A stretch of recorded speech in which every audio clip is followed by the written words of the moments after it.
En este vídeo, sobre el ensamblador MIPS 32, veremos la traducción de programas y, en concreto, un ejemplo de traducción de un programa sencillo en alto nivel en lenguaje C a un programa en lenguaje ensamblador.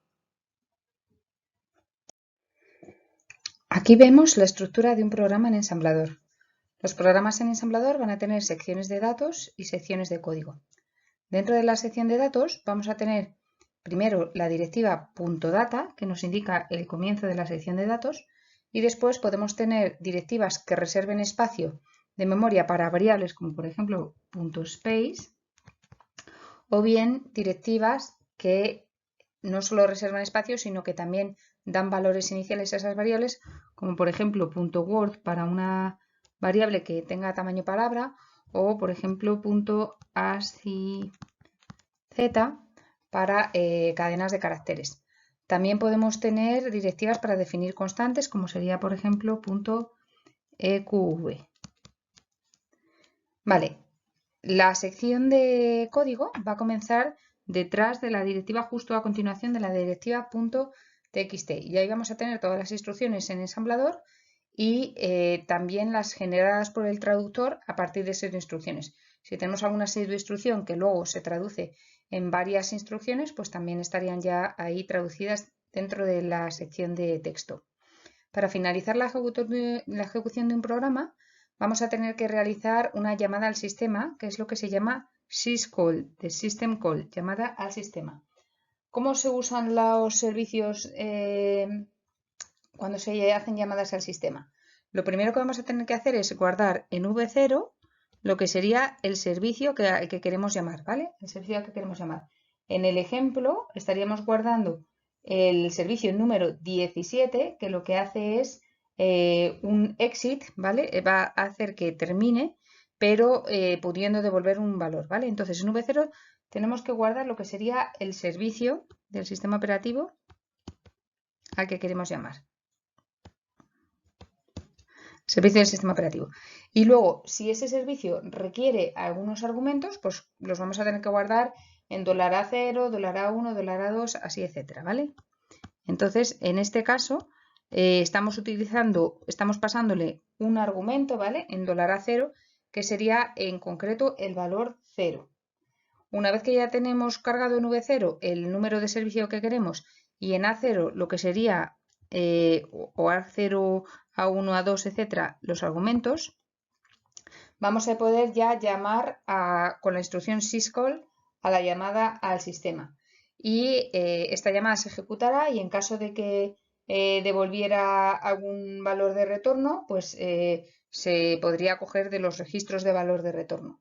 Entonces, en nuestro ejemplo, estamos llamando a la llamada al sistema, al número de servicio 17, que lo que hace es terminar diciéndole que el valor de terminación va a ser el que se encuentre en el registro $A0, que en este caso va a ser un 0. Cuando terminamos con un exit y devolvemos el valor 0, significa que todo ha ido correctamente, ¿vale? Así es como terminaremos los programas en los que todo ha ido bien.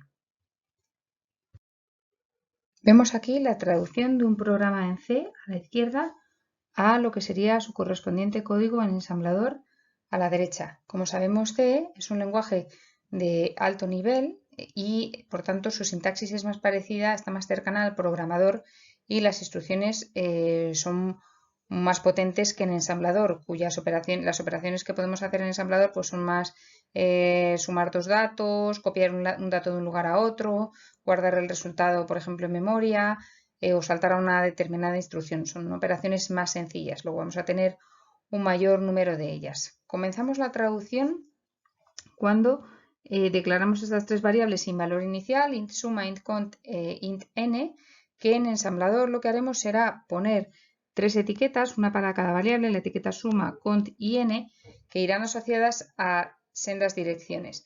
Entonces, la etiqueta suma estará asociada a una dirección y ahí estamos reservando un espacio de 4 bytes. No le damos valor inicial, puesto que esta directiva es para reservar espacio sin dar valor inicial.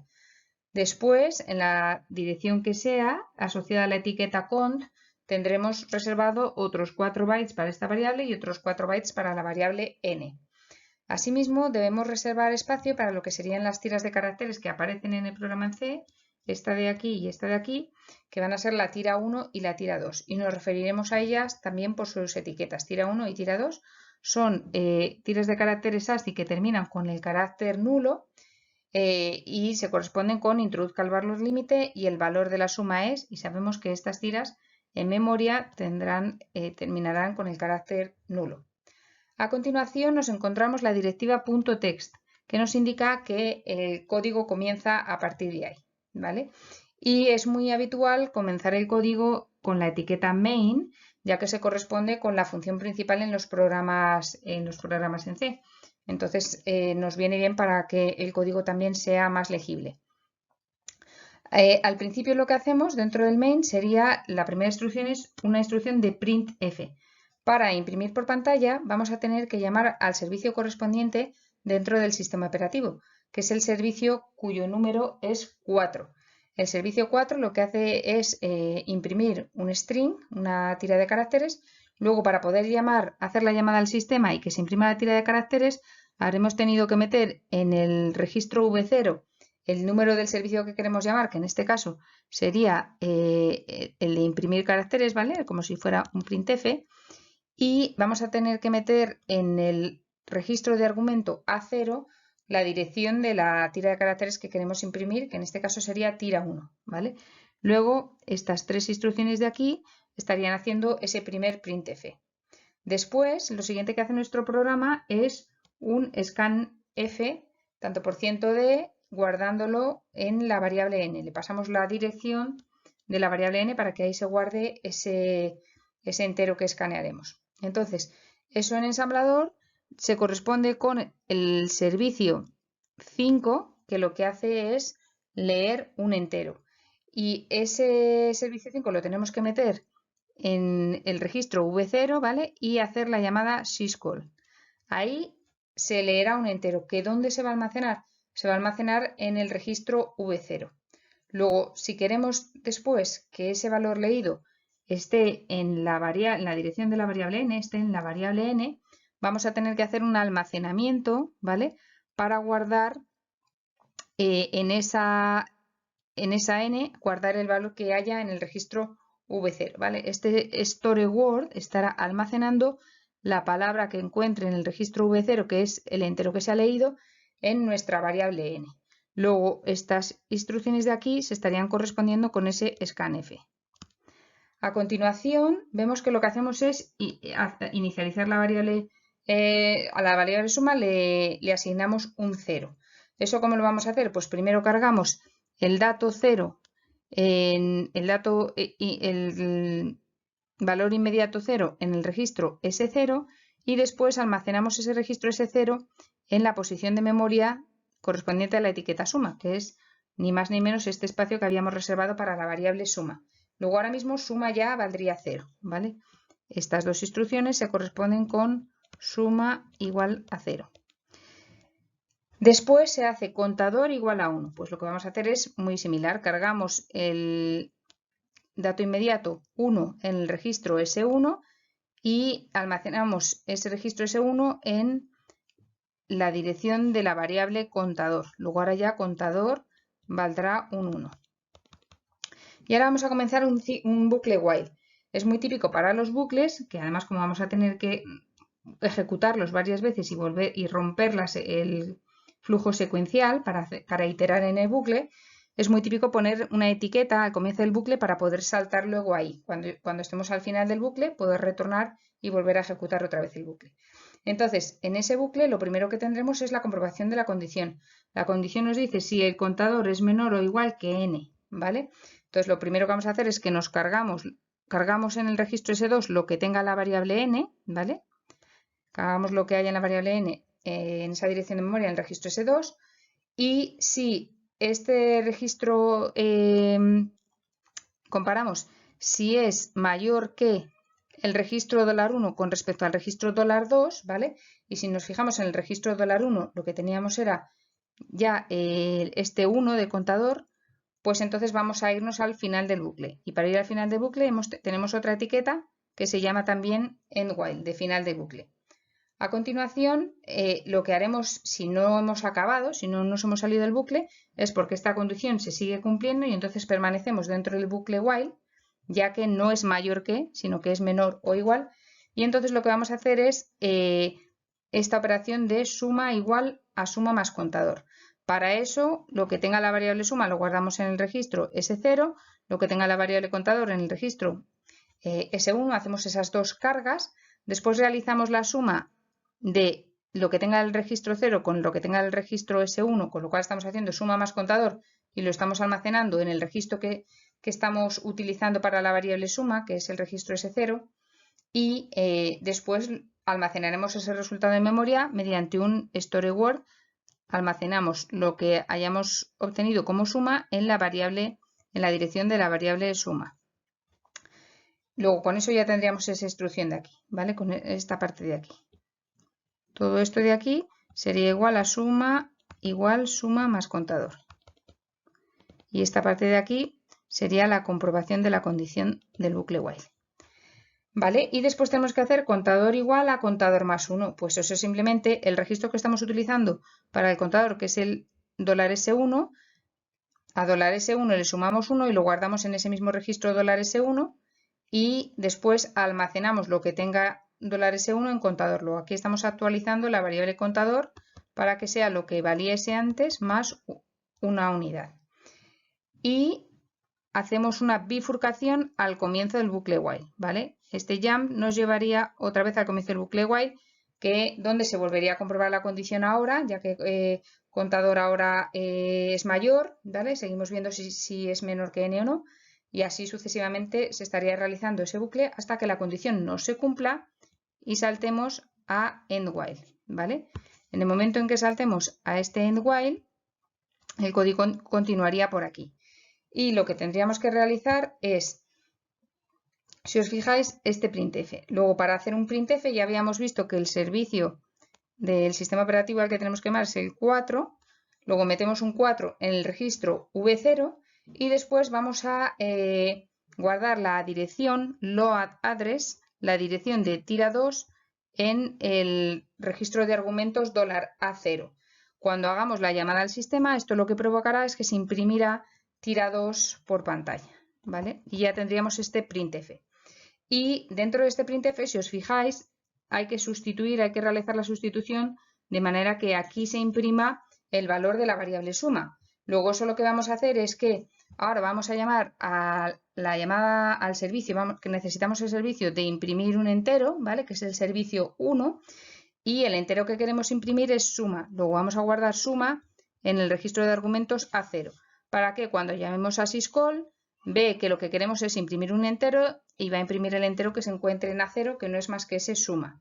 Luego todo esto de aquí, para imprimir el printf junto con la suma, serían en realidad todas estas instrucciones, ¿vale?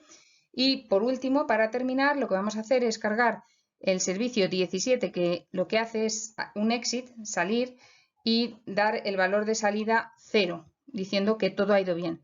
Luego cargaremos el dato inmediato 0 en el registro de argumento A0 y llamaremos al syscall para terminar el programa.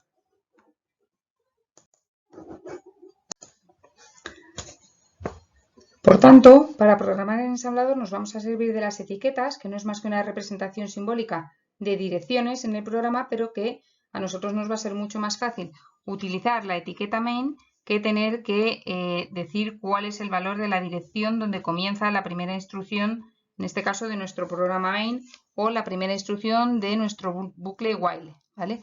Entonces, el tener las etiquetas nos ayuda a que podamos representar simbólicamente una dirección de manera mucho más fácil.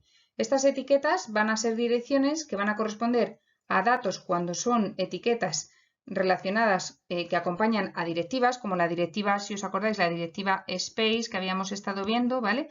O a la directiva word, si hubiera habido alguna variable con valor inicial, o van a ser direcciones de instrucciones cuando estén acompañando a instrucciones o a pseudoinstrucciones, como ha sido, por ejemplo, la etiqueta while, que acompaña a la primera instrucción de este bucle while. La tabla de símbolos va a contener todas las etiquetas del programa y es creada por el traductor de ensamblador y luego la usará y la completará el montador, ya que cuando el montador va a generar el código final, va a asignar las direcciones de comienzo de cada uno de los módulos en el caso de que haya varios y va a reubicar los símbolos modificando su valor en función de la dirección base asignada al módulo para que al final el código generado sea correcto.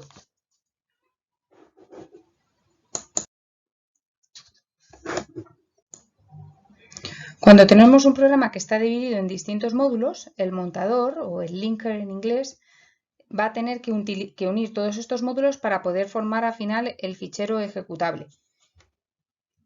Y esto lo va a hacer colocando el código y los datos de todos los módulos uno detrás de otro, incluyendo los módulos de biblioteca y resolviendo todas las referencias cruzadas que puedan existir. En la figura vemos que tenemos un código objeto con un programa principal, el main, que contiene llamadas a dos subrutinas cuyo código objeto está en otros módulos, ¿vale? Va a llamar a dos subrutinas que de momento no tenemos lo que sería el código objeto de dichas subrutinas.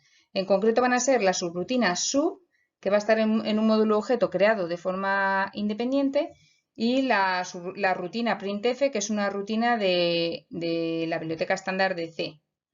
El código objeto del módulo principal lo que va a incluir es la información a todas las referencias, va a tener las referencias a todos los símbolos que no estén resueltos en la compilación y también a la tabla de símbolos. Por tanto, cuando el linker o el enlazador o el montador lo que hace es unir todos los módulos, va resolviendo todas las referencias que estaban no resueltas y si consigue resolverlas, va a asignar direcciones de memoria, las direcciones de memoria que correspondan a los distintos módulos en el ejecutable final, de manera que queden ya resueltas todas las direcciones. En el caso de que alguna referencia externa no pueda ser resuelta por el montador, se va a producir un error y no se va a poder generar el código ejecutable.